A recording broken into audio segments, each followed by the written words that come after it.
Hello students, स्वागत है आप सबका और एक नए वीडियो में।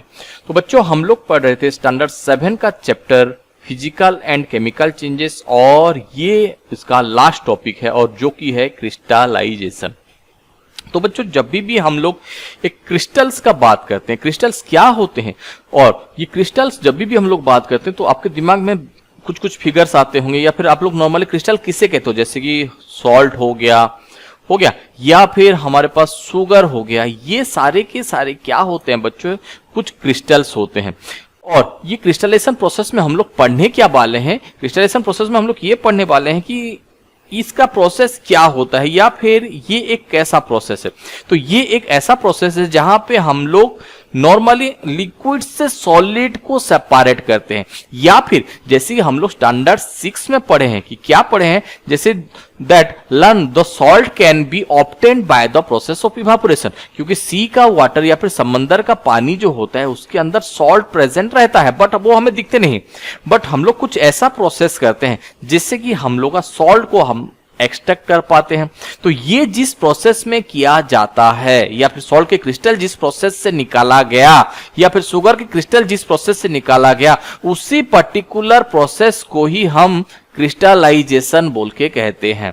तो अगर आपसे एग्जाम में कभी पूछता है तो आप लोग क्या बोलोगे, the process by which N impure compound is converted into crystals. क्योंकि ये सी का पानी जो था ये एक इम्प्योर था, इनमें बहुत सारे इम्प्योरिटीज भी मिक्सअप होते हैं, और जिस प्रोसेस से उसी इम्प्योर सब्सटेंस को कन्वर्ट किया जाता है किसमें, क्रिस्टल्स के फॉर्म में। जैसे कि हम अपना सॉल्ट देखते हैं घर में, हो गया, या फिर the process of solidification of liquid, जिस प्रोसेस से लिक्विड से सॉलिड को सेपरेट किया जाता है, फिर लिक्विड से जो क्रिस्टल्स को सेपरेट किया जाता है, उसी प्रोसेस को ही हम क्या बोल के कहते हैं बच्चों, क्रिस्टलाइजेशन बोल के कहते हैं। तो क्रिस्टलाइजेशन के लिए हमें जरूरी नहीं है कि हमेशा जो है हम इवापोरेशन का ही प्रोसेस करें। कुछ ऐसे भी क्रिस्टल्स होते हैं जिनको हम लोग कूलिंग इफेक्ट के हिसाब से या फिर ठंडा करके भी हम लोग इसको सेपरेट कर सकते हैं। तो क्रिस्टलाइजेशन के लिए हमें दो प्रोसेस का इस्तेमाल करते हैं। एक हो गया हमारा इवापोरेशन, या फिर टेम्परेचर को हम लोग इंक्रीज करेंगे या फिर हम लोग टेम्परेचर को डिक्रीज या फिर कूल डाउन करेंगे। तो टेम्परेचर को इंक्रीज करने वाला जो प्रोसेस है वो तो हमें दिया गया है, यहां पे दिया गया है the salt can be obtained by evaporation of sea water. Sea water को जब भी हम लोग इवापोरेट करेंगे तो भी हमें क्या मिलेगा, वहां से सॉल्ट मिलेगा, हो गया। और इसी process this salt is obtained in this manner is not pure and the shape of the crystal cannot be seen clearly। but evaporation process ये sufficient नहीं होता।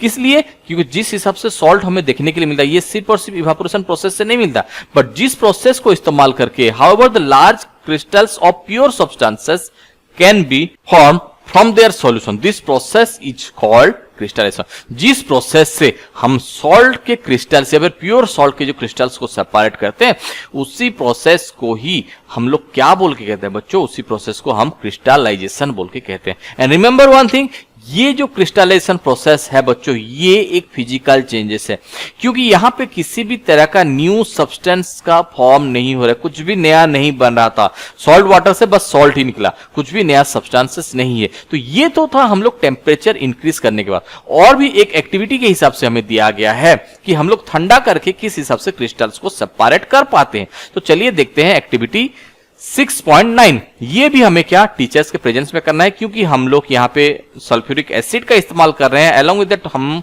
कुछ वाटर को भी बॉयल कर रहे हैं। तो इसलिए हमें टीचर्स के अंडर में ही या फिर टीचर्स के प्रेजेंस में ही हमें इसको परफॉर्म करना है। तो सबसे पहले हमें क्या करना है बच्चों, take a cup full of water. तो हमें क्या करना है, एक कप में फुल वाटर लेना है या फिर एक बीकर में, और उसी में हम लोग क्या करें, add few drops of dilute sulphuric acid. उसी में हमें कुछ ड्रॉप्स डाइल्यूट सल्फ्यूरिक एसिड का ही हम लोग यहाँ पे डालेंगे। हीट द वाटर, उसके बाद हमें क्या करना है, उसी पानी को गर्म करना है। Then when it start boiling, जब भी ये धीरे धीरे बॉयल होता हुआ जाएगा, उसी में हम लोग धीरे धीरे क्या ऐड करेंगे बच्चों, वहां पे कॉपर सल्फेट पाउडर धीरे धीरे ऐड करेंगे और कंटिन्यूअसली स्टर करते रहेंगे ताकि वो डिजोल्व हो जाए। और डिजोल्व करते करते एक ऐसा टाइम आएगा कि हम लोग देखेंगे कि हमारा जो पाउडर या फिर कॉपर सल्फेट पाउडर जो डाल रहे हैं वो और डिजोल्व नहीं हो रहा है। और जब भी ये स्टेज तक हम पहुंच जाएंगे उसके बाद हमें क्या करना है, उसी सॉल्यूशन को हमें फिल्टर आउट कर देना है and allow it to cool, filter कर देंगे और उसको जो है वो ठंडा करके रखेंगे। और ध्यान रखने की बात यह है कि हम उसको डिस्टर्ब करना नहीं है। और कुछ देर बाद हम लोग देखेंगे हमें जो है यहाँ पे क्रिस्टल्स दिख जाएंगे। तो ये हो गया, एक तो हो गया हम लोग टेम्परेचर को इंक्रीज करके हम लोग क्रिस्टलाइजेशन कर सकते थे या फिर कूल डाउन करके। तो दोनों के दोनों प्रोसेस का आपको पता चल गया है यहाँ पे। तो अभी यहाँ पे बोला गया है कि try to identify the changes around you. तो आप अपने चारों तरफ देखिए और आइडेंटिफाई करने की कोशिश कीजिए कि आपके चारों तरफ जो कुछ भी चेंजेस हो रहे हैं ये फिजिकल चेंज है या फिर केमिकल चेंजेस है। तो बच्चों इस वीडियो में बस इतना ही, मिलते हैं नेक्स्ट वीडियो पे। अगर आपको ये वीडियो पसंद आया तो इस वीडियो को लाइक कीजिए और इसी तरह के वीडियो आगे देखने के लिए इस चैनल को सब्सक्राइब कीजिए। मिलते हैं नेक्स्ट वीडियो में किसी एक नए वीडियो के साथ, किसी नए टॉपिक के साथ। तब तक के लिए बाय बाय।